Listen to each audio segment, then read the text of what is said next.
All right, let's get right into it. We're about to take a look at the very nature of reality, and I mean, really challenge some of the most basic assumptions you have about the world you see, hear, and touch every single day. So let's just jump right in with the big one. The world you see around you, the one you experience with your senses, is it really there? I mean, is it actually out there separate from you, or is it something else entirely? Let's find out. To start unpacking this, let's look at something super simple, an everyday object. The philosopher Bertrand Russell, he used his own table to kind of poke the first hole in our idea of reality. He said, look, we all agree it's a brown, rectangular table, right? But what are you actually seeing? He argued it's just a collection of sensations that are constantly shifting and changing. Okay, so let's start our investigation right there, with the problem of your table. We're going to focus on these weirdly surprising inconsistencies in our own perception. And yeah, you might not look at your furniture the same way after this. This really breaks down what Russell was getting at. Think about it. The color of the table, it's not one single color. It's got patches of white where the light hits it. Its texture feels smooth, sure, but if you put it under a microscope, it's a whole landscape of hills and valleys. And the shape? A perfect rectangle? Not really. From where you're sitting, it probably looks more like a trapezoid, with the sides seeming to get closer together. So what is the real table? Okay, so if our own perception is already this shaky, what happens when we step outside of the human experience? Things get even weirder. Let's dive into the totally different sensory worlds of other animals. I mean, look at this list. It really shows you just how limited we are. You've got fish that can sense electric fields, birds and whales that can feel the Earth's magnetic field to navigate. Snakes literally see the world in heat signatures. Bees see patterns in ultraviolet light on flowers that are completely invisible to us. And elephants? They talk to each other using sounds so low we can't even hear them. They're all living in realities we can't even begin to imagine. And it's not just that they have different senses, it's the sheer power of them. A dog's sense of smell, it comes from a part of its nose that's almost 40 times bigger than ours. And a buzzard's vision, it's just incredible. They have so many more light receptors packed into their eyes, they see the world with a sharpness we can't fathom.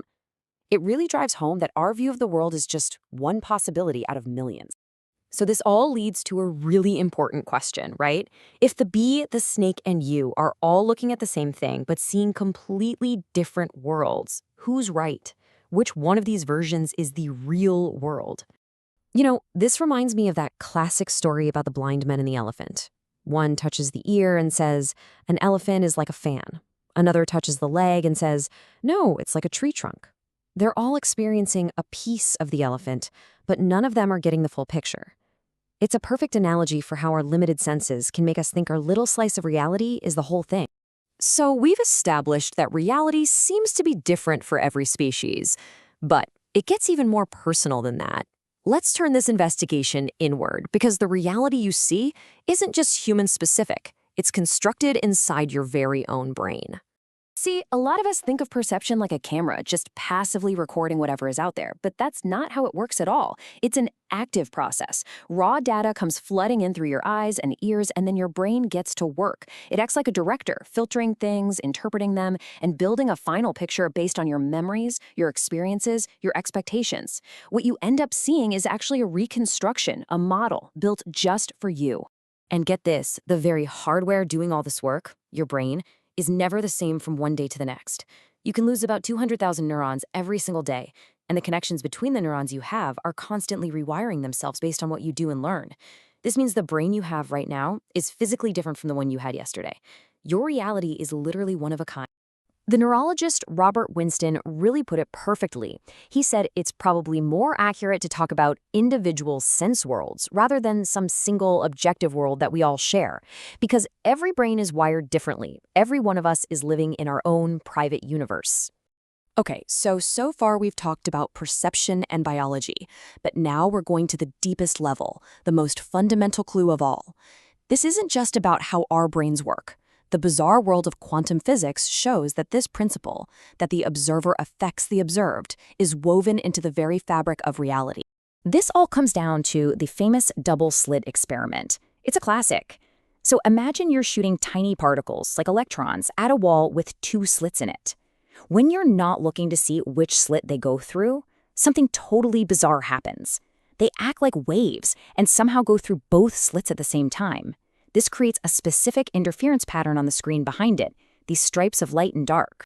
But here's where it gets completely wild. The second you decide to watch, to put a little detector there to see which slit the electron goes through, everything changes. The electron suddenly stops acting like a wave and behaves like a solid little ball. It picks one slit, not both. And that wave pattern, it vanishes, gone. The simple act of looking at it, of measuring it, literally forces reality to snap into a single state. So what does this all mean?